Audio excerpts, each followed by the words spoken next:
নমস্কার বন্ধুরা, আজ বানাবো গলদা চিংড়ির সর্ষে পোস্ত দিয়ে ভাপা। তাহলে তোমরা দেখতে থাকো।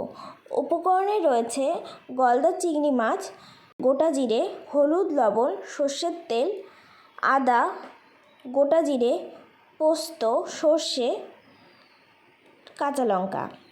আদা, জিরে, সর্ষে, পোস্ত, লঙ্কাগুলোকে ভালো করে পেস্ট করে নেব। কড়াইতে সর্ষের তেল দিয়ে চিংড়ি মাছগুলোকে ভালো করে ভেজে নেব।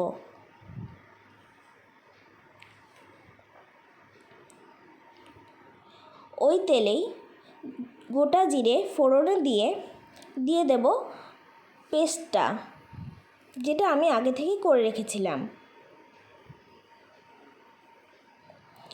হাফ চামচ হলুদ গুঁড়ো, 1 চামচ লবণ দিয়ে ভালো করে নাড়িয়ে চাড়িয়ে মাছগুলো দিয়ে দেব।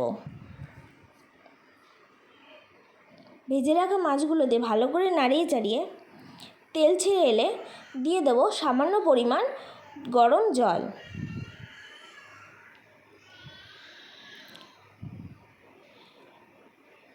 এরপর ঢাকা দিয়ে 10 মিনিট রেখে নামিয়ে নিলেই রেডি সর্ষে পোস্ত দিয়ে গলদা চিংড়ি ভাপা।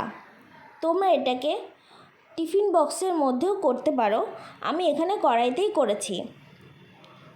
কেমন হয়েছে অবশ্যই জানাবে, আর ভালো লাগলে বাড়িতে ট্রাই করবে।